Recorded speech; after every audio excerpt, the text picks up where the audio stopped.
Hello, everyone. I want to first say thank you for your attendance this afternoon. Also, I know that this is an open session, but where are our Kappa Kappa Psi brothers in the room? I love when y'all are part of this because this gives you an opportunity to see how important the Women in Music Speaker Series is for us. So I'm going to tell you a little bit about that right now. The Women in Music Speaker Series has developed into the hallmark of sororities' national programs. It is an integral component of district and national conventions. This program engages our members by providing the opportunity to meet women who work in various aspects of the music profession. For example, professional performers, music therapists, and educators. This program attempts to connect members with our mission statement by giving women in music a platform to speak.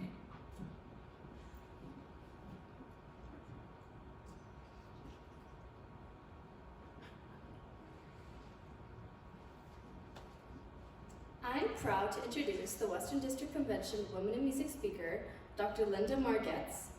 Exciting. Thank you for being here.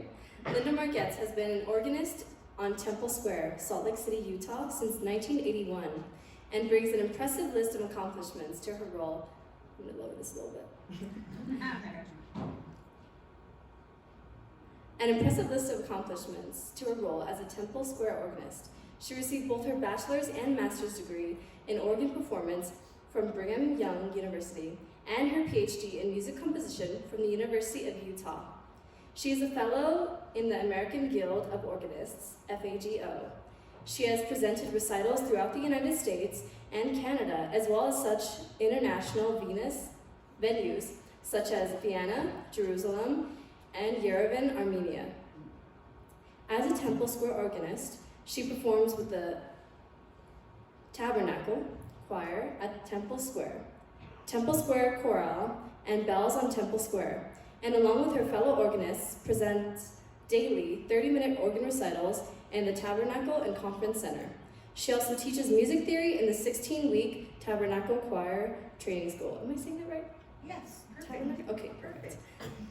Dr. Margetts has been a member of the music faculty at Utah State University and is currently an adjunct associate professor in the School of Music in the University of Utah, Salt Lake City, Utah. She has lectured at the Church Music Worship at Brigham Young University, Provo, Utah, for over 30 years. Some of her positions in the American Guild of Organists include Dean of Salt Lake Chapter and Education Chairman for the Western Region. Linda Margetts and her husband, Bert, are the parents of 6 children and grandparents of 26. Without further ado, please welcome Dr. Margetts.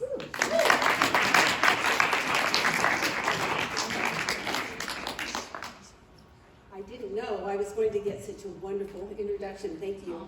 And thank you to Tau Beta Sigma for this opportunity to address you at your 2023 Western Region Convention here, right here in my home state of Utah, in Park City. So I'm Linda Margetts, and guess what I did? I tested out Chat GPT.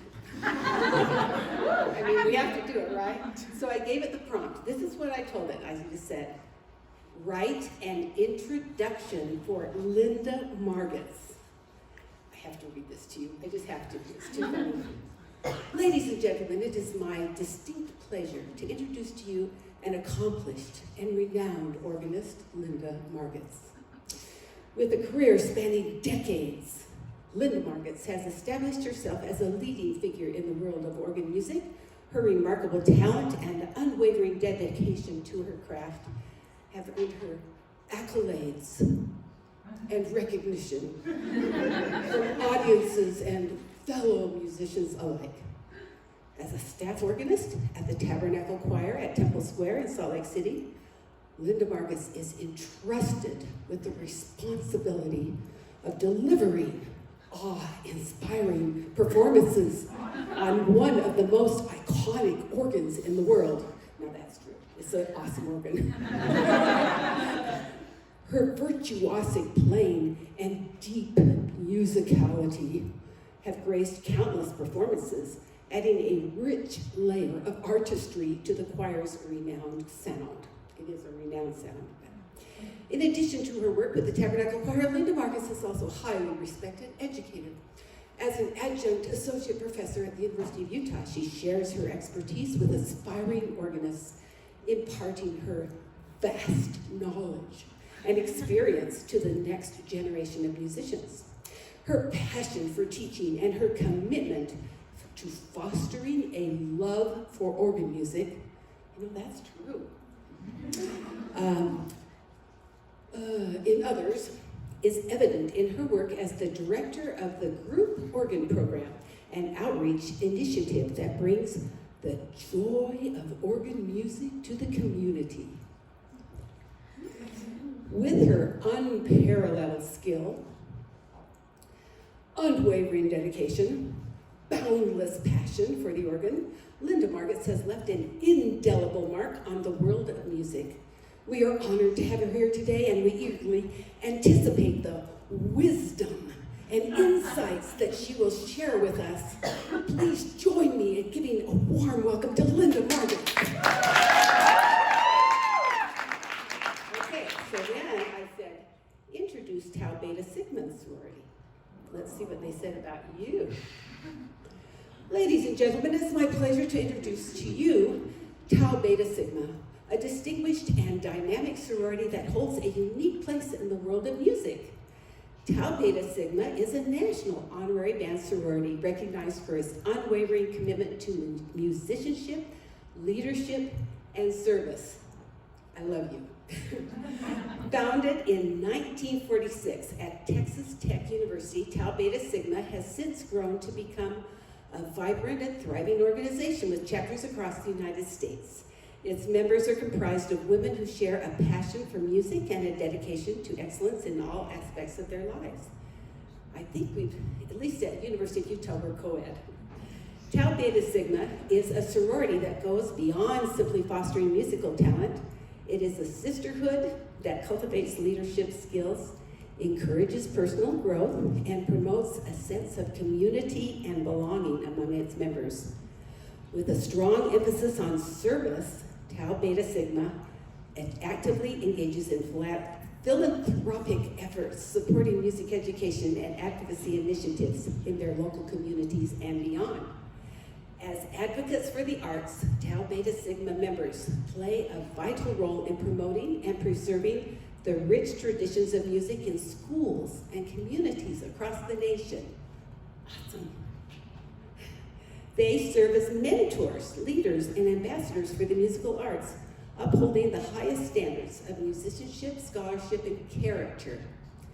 Tau Beta Sigma is not just a sorority, but a lifelong bond among its members who share a common love for music, I'm with you, and a commitment to making a positive impact in their communities.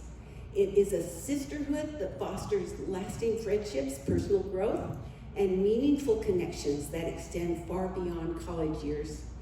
So please join me in welcoming Tau Beta Sigma, a sorority that embodies the values of musicianship, leadership, and service, and makes a lasting difference in the world of music and beyond.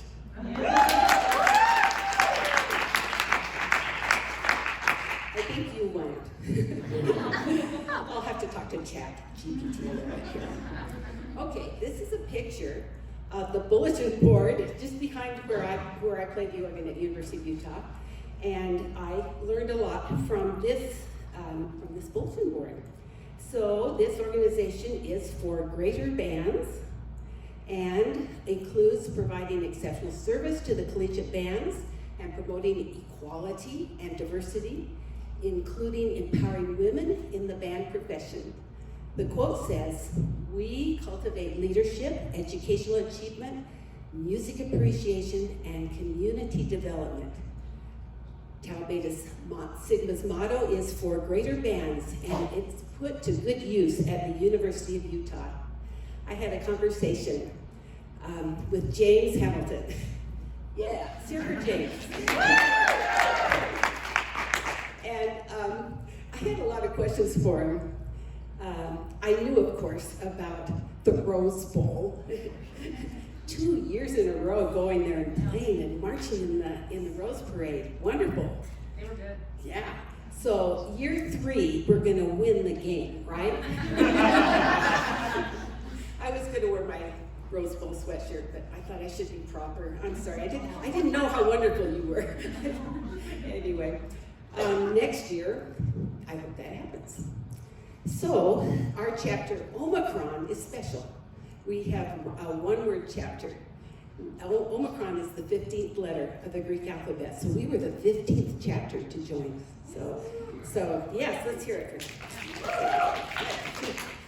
So I was talking with James about, I was trying to understand the marching band. How many here march in a marching band? Good grief, is that everyone? How many people don't? I mean, it's okay. Okay, good.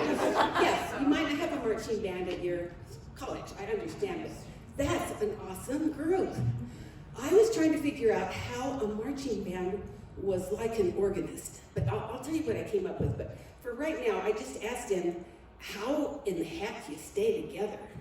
And he, of course, told me about the drum majors, and there's 4 of them at University of Utah, and they put them around the field. I'm not telling you anything you don't know, I know, but I'm just letting you know this was exciting to me to learn this. But I said, so there's always someone that you can watch. There's always someone that you can follow to keep, because I know that light travels faster than sound, and so if you count on sound, you're gonna have a big, I won't say the word, but if you watch, then you can all stay together. Well, this is like the organist. Oh my goodness, do you know the organs that we play? For example, this is the one at University of Utah, and this is where I have to look to see the conductor. Okay, it's a little monitor right there. Because see, my back is to the conductors down on the stage, and that's where I see the conductor. It's out of that little window, so I think I can understand, but I have to see the conductor. Because, for example, if I play at the Tabernacle, and I get to play at all these wonderful organs, and I'm going to show them to you. It's just the thrill of my life, among other things. But anyway, so at the Tabernacle, my console where I sit is down on the stage, and as you can see, the pipes are all right above me, and the room is so reverberant that the sound goes out over my head and comes back with all of these different echoes and whatever. And if you aren't watching the conductor and making your fingers go with the conductor, no matter what your ear is telling you, is this true? I mean, you're out there marching, and your ear says, pa, but the band conductor's going, pa. So you have to do it like you see it, rather than as you, okay, we're bonding here. Same problems. Okay, so I think watching the conductor is very important. While we're talking about the Tabernacle organ, I just wanted to show you the original organ and give you a sense of the feeling that I have when I go in that building to play. So here's the pioneers coming out they get out here in 1847, but by 1867, they've built a building. Let me show you the building really quick. Interesting construction. It's actually a bunch of bridges. So these are the brick supports, and then the bridge is just right from. And they built the bridge as big as they could in order to make the building without any obstruction and have a wonderful acoustic. So I'm in this building playing this organ that was built, let's see, back this way. There we go. That was built by the pioneers and played first in 1867. It had 2 manuals and 27 pedals for the feet to play. That's another thing I think that we have in common, that we are kind of using our feet to be effective. Okay, it was 20 by 30 feet and 40 feet high. The wings were added then in 1915 when electricity was brought to the building. But this old pioneer organ just thrills me because some of the pipes are still extant, and I play on them every time I go in there and think about these people. The railroad wasn't out here, and they couldn't even They didn't even have metal. Those look like metal pipes. They're actually made out of sugar pine. Sugar pine from what they call Pine Valley. It's 300 miles to the south. I mean, I can see them going down and getting a load of lumber and then having to go down and get more. And anyway, it was quite a feat, I think, to build an organ at that time. When the railroad came in, then this was a stop. This is where you had to stop at Ogden and take the little ride down and see this organ in Salt Lake City. And the builder, in his autobiography says, they say, we don't have anything like this in New York City. Anyway, he's probably a little bit biased. Okay, so here's another organ I play. It's in the Assembly Hall. It was built by Robert Sipe, Texas. I'm trying to make the Texas people like me here. And it contains 49 stops and 3 keyboards. This is the organ in the conference center. This conference center was built in the year 2000, and this is the Tabernacle Choir sitting in front of it. It's a symphonic sound, according to Jack Bethards. He was the president and tonal director of Schulstein Organ Company up in San Francisco. This organ has 7,700 pipes and 130 rings. Here's where I sit to play the conference center organ. And you can see clearly here what our feet are doing. This is actually a keyboard for the feet to play. So tell me, while you're marching around, watching the drum major, trying not to listen, and what are your feet doing? I mean, don't you have to be like right foot, left foot, like exactly the same? That's what I thought. How do you do that? I mean, some people have short legs, some people have long legs. It's got to be pretty, it's a skill, I think. And what if there's a hole? I mean, you can't just stop, right? You have to just, or the grass is slippery or something like that. I mean, you have my sympathies. You have, so maybe you could understand then how I have to also play with hands and feet. So, as I said, this is the Lively Fulcher organ at the University of Utah. It's Opus 8 and was built in 2000, 59 ranks, 3,751 pipes, 3 manuals, 56 registers. And then I supervise and teach our group organ program at the University of Utah. We have a room with 6 electronic church organs, computers, headphones, and every semester we teach people that play the piano how to play the organ. It's a fee-based class, so the cost is extremely reasonable. And we've served the community now for 23 years teaching organ. I want to tell you how an organ works. Let's see if I can describe this. If you can hear me with this, maybe I'll talk loud. All right. Air. You have to have air to blow through the pipes. Right, you guys have to breathe in. I want to just know, how many of you play brass instruments? Okay, how about woodwinds? And any percussionists? I was going to say the woodwinds win, but I think the percussionists have spirit. Yeah. So it starts here with the wind. This is just a blower, but there's a valve that regulates it so the right pressure goes in. This is the reservoir for the air right here, and then the wind line goes up into the wind chest. Up here it's under that proper pressure. Back to the player. The player sits here and can draw a stop. So here's the stop that they're going to draw. It's a mechanical link, and what the stop does is pulls on a pallet, we call it. It's just a thin piece of wood full of holes that match up with the pipe. So when you move the pallet and the holes are exactly under the pipe, then air, when you play the key, can rush into this chamber and go up the pipe. Actually, this chamber has all the, let's make up a note, A440s. Every rank A440 is in this chamber here, and so if you've drawn the stops for them, you can have quite a lot of noise. Have you heard the expression, pulling out all the stops? What? Thank you. Thank you. I have contributed to yes. So pulling out all the stops, you get a big loud noise, and it's a lot of fun. So anyway, yeah, so just let you know that. All right, I was thinking that as you're moving your feet in time with the music, and I'm moving my feet in time with the music, we have that in common, but I also have a lot of notes to play, and my feet are moving faster than yours, so I think I'll win. All right. But there are various kinds of ways. Well, I wanted to show you this on the organ. So we have the 5 keyboards. Now, what do we do with 5 keyboards? We only have 2 hands, you know. No. So we can set up some kind of sounds from each of the keyboards and jump quickly to that sound and then to another sound. Or we can do solo and accompaniment.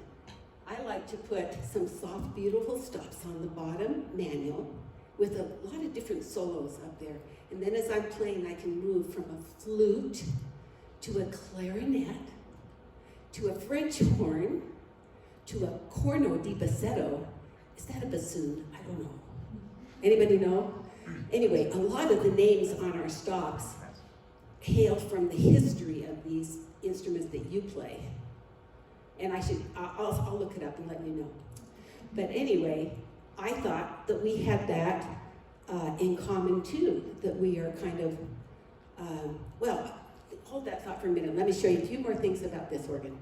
So now we've got the feet that can play, and there are, I don't know if you can see from there, but there's some black pedals here. So we sometimes put a bunch of pipes in a box and put shutters on it. And those big black pedals here are connected to the shutters. And as we open them by pushing on the toe, as we open them by pushing on to get faster, we're actually opening the shutters and letting the sound out. And then as we close back down with our heel, we're close. So it's a subtle way to make it louder and softer. But really, if you want to be loud, choose the loud stops. Choose the big trumpet and the tuba stops and whatever. And if you want to be soft, choose the violins and whatever. Another thing on the organ that I wanted to show you are the stops. So they're on the sides, and there's 230 of them or something. And that's where we choose our colors. I like to tell people it's kind of like Crayola crayons, like the organ I play at my church, which is very small, is a very small package of Crayola crayons. This is like jumbo size doubled. Man, this is like, if there is a sound an organ can make, you can find a stop on this organ and reproduce it. So I think I wanted to make that too, but first, before I leave my thought on how we're buddies here, I'm a band. I'm a one-man band. I mean, a one-woman band. I'm playing the trombones, I'm playing the clarinets, I'm playing the tubas with my feet, my right hand, my left hand. So the only thing I think I do different from you is I have to change my shoes to play.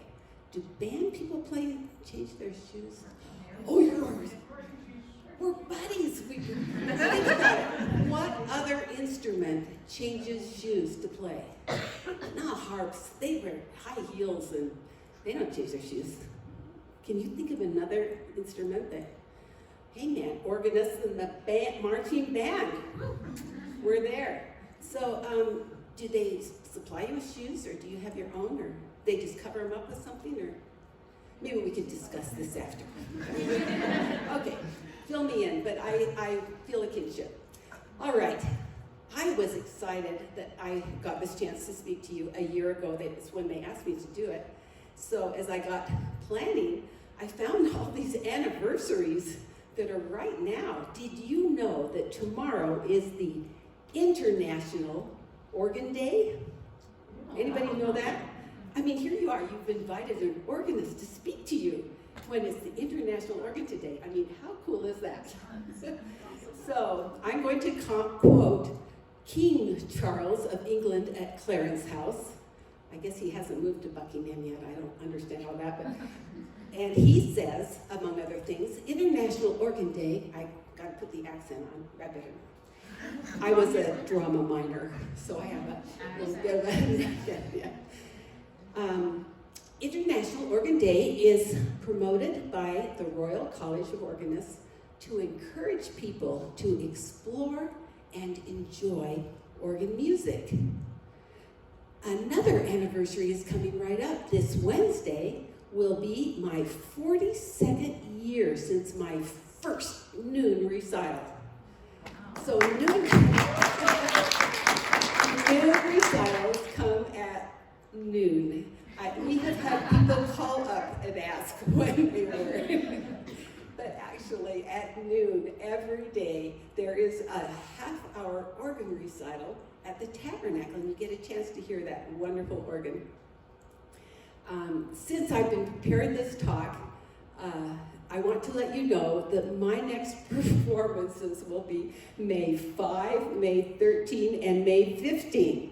So if you're in town and come, I have, because of my immersion in bands, chosen to play a wonderful Thunderer March by John Philip Sousa, my own arrangement, and also William Walton's Grand Imperial March, and you can't believe how beautiful it sounds on the Tabernacle organ. So afterwards, I come down and talk to the people that have come to the recital. So if you happen to come, you don't have to, but if you happen to come, be sure to stay and give me a hug, because we're now connected. All right. My third anniversary I'm going to tell you about, it's my husband's birthday on Monday. Bert, please stand up and take a bow.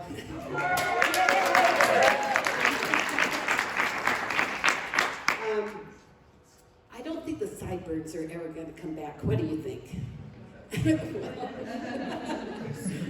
Anyway, hey, playing the organ makes me happy. I'm really not sure why. I think it has something to do with counting and my brain, because sometimes I'll find myself vacuuming and counting how many times I go across the carpet. Sometimes I'm picking beans and counting each one. I don't know, something in my brain. Are you the same way? Does music make you happy? Yeah. I would be. Why do you think that is? Does anyone just think about it while I'm talking? Maybe you'll have some information to help me. But playing the organ makes me happy. And then I have to admit, though, that playing the organ makes me happy, except when, and I have these 7 things to tell you. Number 1, I've made arrangements to practice on an awesome organ, and it's all set up, and I drive up, I probably go 40 miles to get there, and I'm up there, and I go to open the door, and it's locked. And how many, I guess your instruments could become locked somewhere, but I don't think that, okay, somebody's nodding their head, but I don't think you have quite the problem that I have when my instrument is not movable. James and I were laughing about me strapping it on and adding to the marching band, but it's not going to happen. So anyway, so I'm sitting there trying to get my phone out and figure out what I'm going to do, and I'm thinking in my head, why didn't I choose the piccolo? Who plays the piccolo? Somebody plays piccolo. Yeah, there we go. You are so lucky. You carry it around in your purse, right? Yeah. You could practice it anywhere. You could practice it on the top of a mountain, I mean, I envy you as well. Number 2, playing the organ makes me happy, except when I'm practicing and choosing songs for my most beautiful prelude that I'm going to play, and I'm trying to decide if I want the flute harmonique or the flute celeste, and I'm listening to them and playing, and the vacuum starts. And there is actually a concerto written for organ and vacuum, but you have to find a vacuum in E flat. Anyway,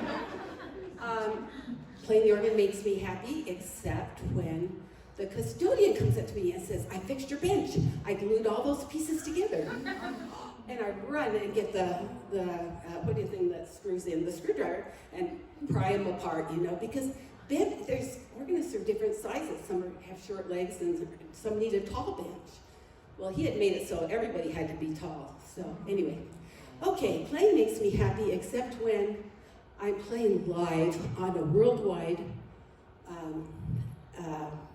meeting, and I'm playing postlude, and I get right to the spot that I'm loving, and all of a sudden there's this big squawk as that tuba stop doesn't work quite right.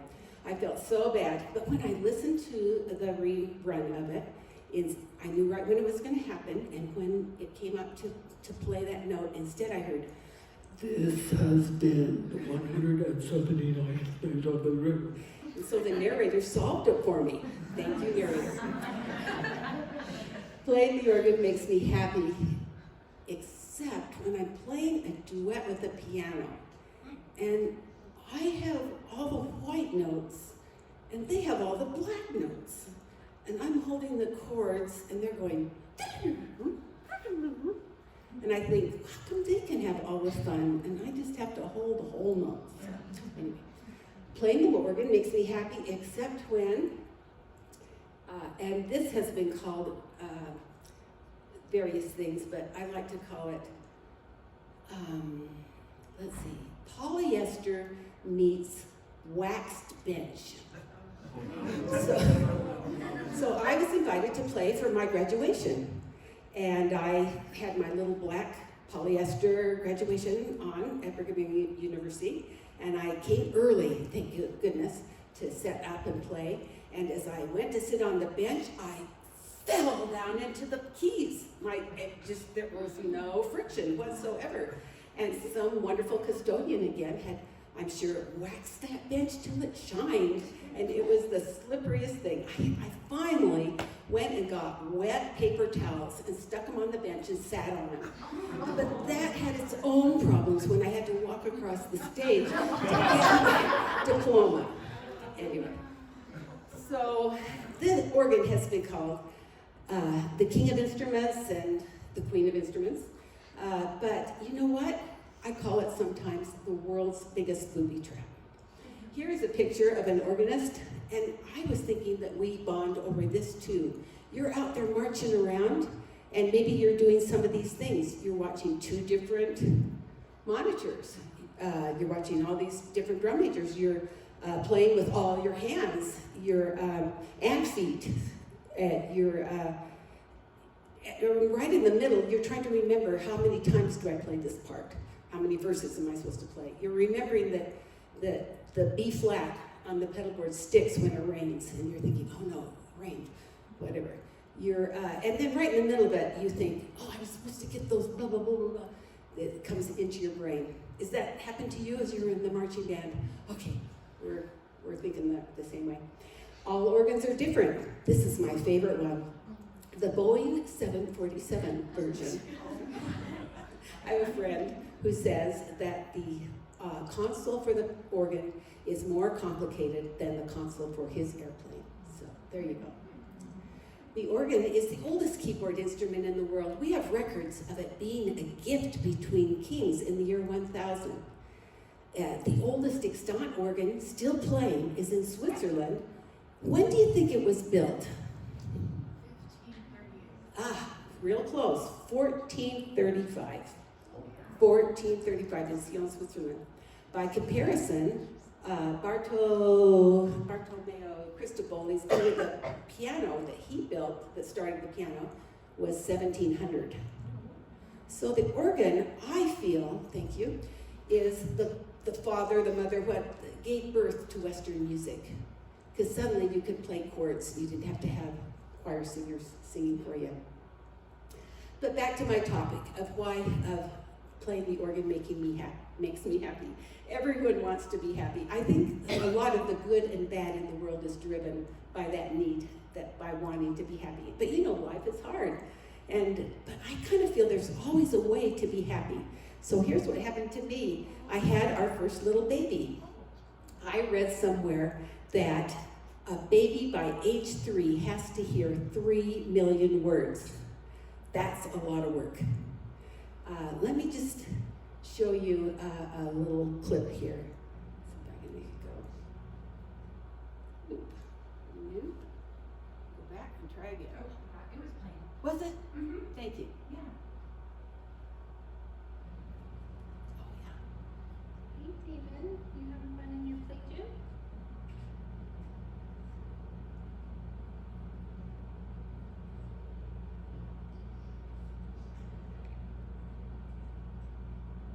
hello. You're adorable.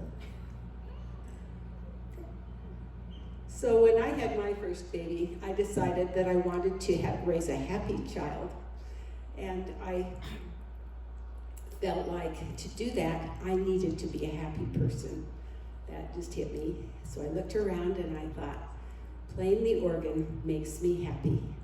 And doing those little things well was just a boon to me. So when our little babies were young, I took them to the church with me, and they practiced. And I practiced while they napped. And babies can sleep through anything if you start early enough. And so that was succeeded by playpens. And then when they outgrew that, I would go early in the morning and practice for about 40 minutes was all. Just little things. Then I came across, this is me at the Tabernacle, I came across some guild exams that the American Guild of Organists did, and I started working on those. It took me probably 15, 20 years to get through all of them, but here I am at St. John the Divine in New York City with my colleague Bonnie Goodliff, and we are getting our FAGO, that stands for Fellow of the American Guild of Organists. This is a rigorous exam. It's a playing exam and written exam. I'm just going to read some of the things you do. We had to write fugues, take ear tests, write 16th century counterpoint, answer questions about the organ and its history, compose a piece on a given theme. The playing exam included transposing at sight, playing figured bass, playing open score, but by passing these exams, I worked a little bit at a time on each section, whatever, and was able to get past it. And continued on then to get my PhD in composition from the University of Utah. I'm going to just end there real quick and just tell you how pleased I am to meet other people that love music. It is a great privilege to be among, to have that I'm going to say ability within us to, I think sometimes people think music is entertainment. Well, and it is. I'm not saying that it's not, but in a lot of ways it fixes things within us. It kind of moves the big pieces around and helps us understand a little bit. It works on our emotions and other people that we play for. When I play for my noon recitals, I always try to think that I want to bless someone's life with the piece I've chosen, or some crescendo, or some beautiful moment that they will feel the love God has for them too. I thank you so much for this opportunity to talk to you about my love of music. We have just a few moments, and I wondered if you had any comments to make on that topic or any questions for me. I could just turn some time over to you now. Yes. How did you get started on the organ? What was your first day? That's a good question. So I was raised in Michigan. Anybody from Michigan? Oh, that's right. We're the Western Division. I'm sorry. Okay. So I attended a small church, but we had a con organ, a regular 2-manual organ, and the person that was playing was leaving, and they looked for the best pianist, and I was it. I was 11 years old. And she told me how to put my foot on one of those big black pedals and play just the bottom octave with my left foot. I played that way till I went to college. And then at BYU, I took a lesson, and the rest is history. Thanks for that. Good question. Anybody else have a thought or question? Yes. I had a thought, because when we came out here in January, to scope out the hotel, and we actually went to a new concert. I was kind of hoping you were playing, but you weren't on that day. But I had no idea that you wrote your own music, that a lot of those things were transcriptions. Yes. And that's fascinating to me. And so I don't know if you want to just kind of talk a little bit about your process for that, do they teach that to you within school, or is it something you kind of learn on your own? I'm curious about that. Anybody using Dorico? Yeah, I think I'm really enjoying it. It's a music notation program, and it allows you to compose while you're putting in your notation. So that's helped me get things onto paper.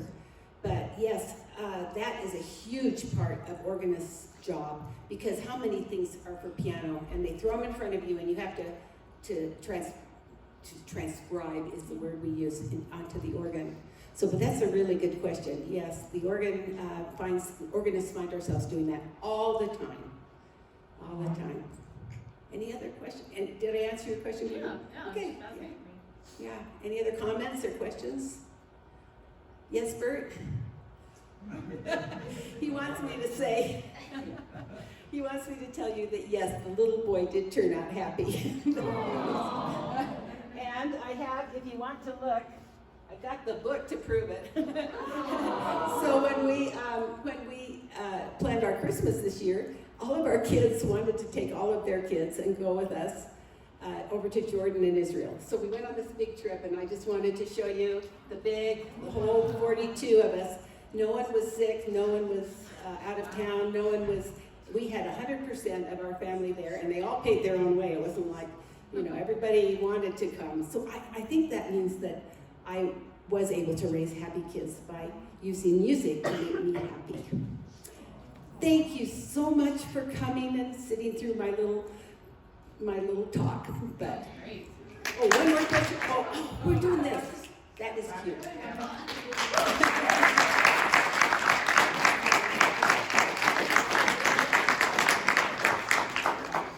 I'll put it up here if anybody wants to look at happy people. Yes. I mean, who isn't happy on a vacation? Music makes you happy, right? Yeah. Yeah? Well, in honor of music making you happy or you making you happy and coming to spend your evening with the students of the Western District, this is probably one of my favorite parts of district conventions is, on behalf of the national organization, we would like to offer you honorary membership into the national chapter of Tau Beta Sigma.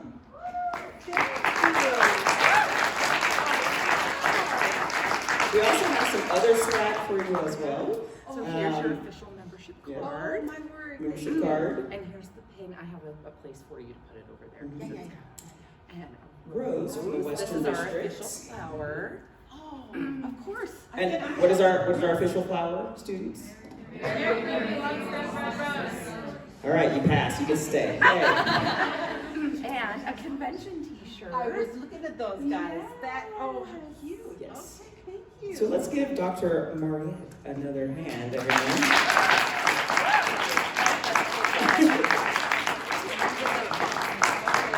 We welcome you. So you were talking about all the ways you're connected. Well, now you are uniquely connected because we are all family members It was now. in Chat GPT.